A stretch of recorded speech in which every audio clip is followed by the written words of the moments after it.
You, John Fitzgerald Kennedy, do solemnly swear I, John Fitzgerald Kennedy, do solemnly swear that you will faithfully execute the office of President of the United States that I will faithfully execute the office of President of the United States and will, to the best of your ability, and will, to the best of my ability, preserve, protect, and defend the Constitution of the United States. preserve, protect, and defend the Constitution of the United States. So help you God.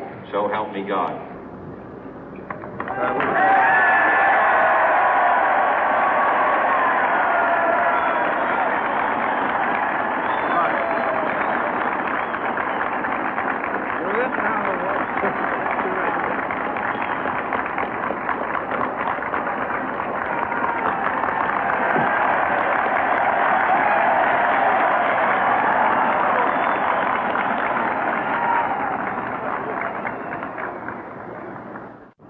Vice President Johnson, Mr. Speaker, Mr. Chief Justice, President Eisenhower, Vice President Nixon, President Truman, Reverend clergy, fellow citizens.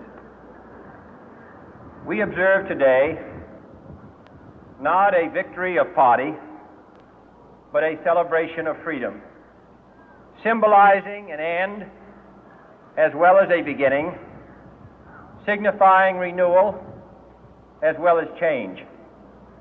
For I have sworn before you and Almighty God the same solemn oath our forebears prescribed nearly a century and 3/4 ago. The world is very different now, for man holds in his mortal hands the power to abolish all forms of human poverty and all forms of human life. And yet the same revolutionary beliefs for which our forebears fought are still at issue around the globe. The belief that the rights of man come not from the generosity of the state, but from the hand of God. We dare not forget today that we are the heirs of that first revolution. Let the word go forth from this time and place to friend and foe alike that the torch has been passed to a new generation of Americans born in this century, tempered by war, disciplined by a hard and bitter peace, proud of our ancient heritage, and unwilling to witness or permit the slow undoing of those human rights to which this nation has always been committed and to which we are committed today at home and around the world.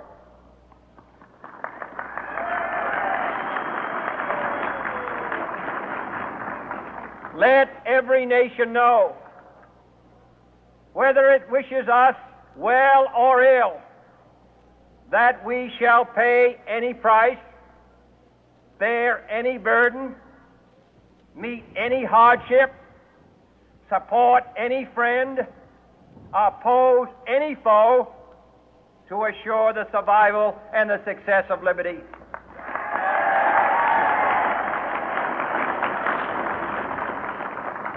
This much we pledge and more. To those old allies whose cultural and spiritual origins we share, we pledge the loyalty of faithful friends. United, there is little we cannot do in a host of cooperative ventures. Divided, there is little we can do, for we dare not meet a powerful challenge at odds and split asunder. To those new states whom we welcome to the ranks of the free, we pledge our word that one form of colonial control shall not have passed away, merely to be replaced by a far more iron tyranny.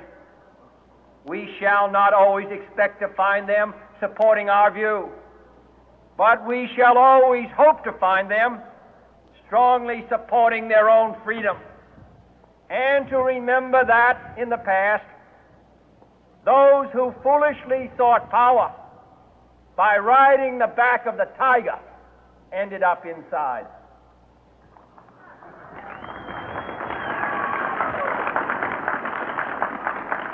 To those people in the huts and villages of half the globe struggling to break the bonds of mass misery, we pledge our best efforts to help them help themselves for whatever period is required, not because the communists may be doing it, not because we seek their votes, but because it is right.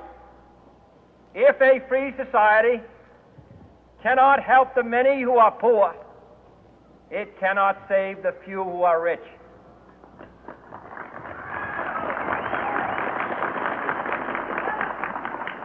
To our sister republics south of our border, we offer a special pledge to convert our good words into good deeds, in a new alliance for progress, to assist free men and free governments in casting off the chains of poverty.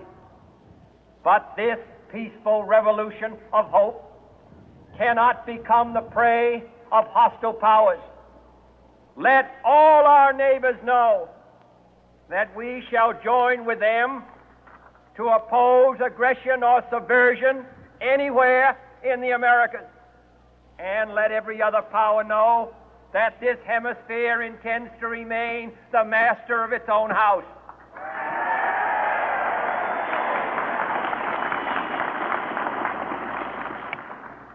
To that World Assembly of Sovereign States, the United Nations, our last best hope, in an age where the instruments of war have far outpaced the instruments of peace, we renew our pledge of support to prevent it from becoming merely a forum for invective, to strengthen its shield of the new and the weak, and to enlarge the area in which its writ may run. Finally, to those nations who would make themselves our adversary, we offer not a pledge, but a request that both sides begin anew the quest for peace. Before the dark powers of destruction, unleashed by science, engulf all humanity in planned or accidental self-destruction, we dare not tempt them with weakness, for only when our arms are sufficient beyond doubt can we be certain beyond doubt that they will never be employed. But neither can two great and powerful groups of nations take comfort from our present course, both sides overburdened by the cost of modern weapons, both rightly alarmed by the steady spread of the deadly atom, yet both racing to alter that uncertain balance of terror that stays the hand of mankind's final war. So let us begin anew, remembering on both sides that civility is not a sign of weakness, and sincerity is always subject to proof. Let us never negotiate out of fear, but let us never fear to negotiate.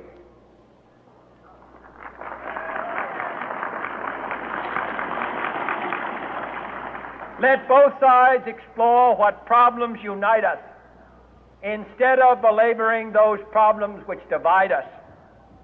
Let both sides, for the first time, formulate serious and precise proposals for the inspection and control of arms, and bring the absolute power to destroy other nations under the absolute control of all nations.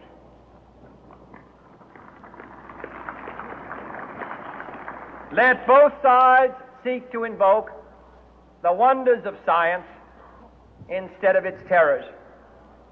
Together, let us explore the stars, conquer the deserts, eradicate disease, tap the ocean depth, and encourage the arts and commerce. Let both sides unite to heed in all corners of the earth the command of Isaiah to undo the heavy burden and let the oppressed go free.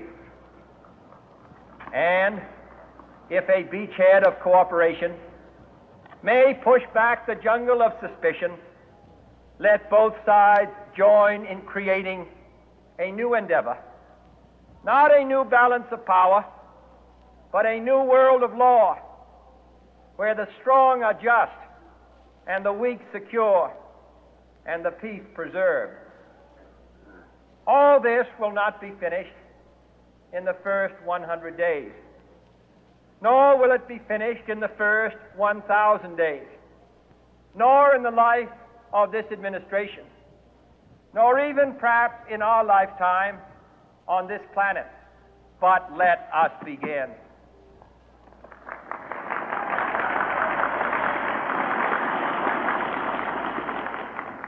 In your hands, my fellow citizens, more than mine, will rest the final success or failure of our course. Since this country was founded, each generation of Americans has been summoned to give testimony to its national loyalty. The graves of young Americans who answered the call to service surround the globe. Now the trumpet summons us again, not as a call to bear arms, though arms we need, not as a call to battle, though in battle we are, but a call to bear the burden of a long twilight struggle, year in and year out, rejoicing in hope, patient in tribulation, a struggle against the common enemies of man, tyranny, poverty, disease, and war itself. Can we forge against these enemies a grand and global alliance, north and south, east and west, that can assure a more fruitful life for all mankind? Will you join in that historic effort?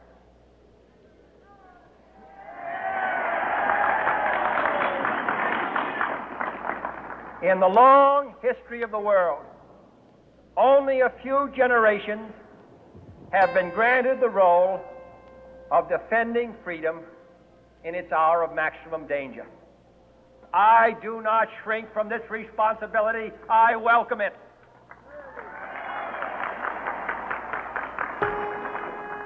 I do not believe that any of us would exchange places with any other people or any other generation. The energy, the faith, the devotion which we bring to this endeavor will light our country and all who serve it. And the glow from that fire can truly light the world. And so, my fellow Americans, ask not what your country can do for you. Ask what you can do for your country.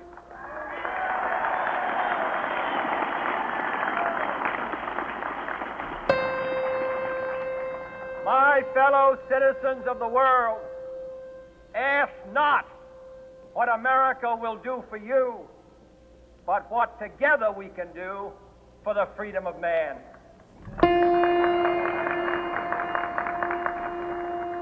Finally, whether you are citizens of America or citizens of the world, ask of us here the same high standard of strength and sacrifice which we ask of you.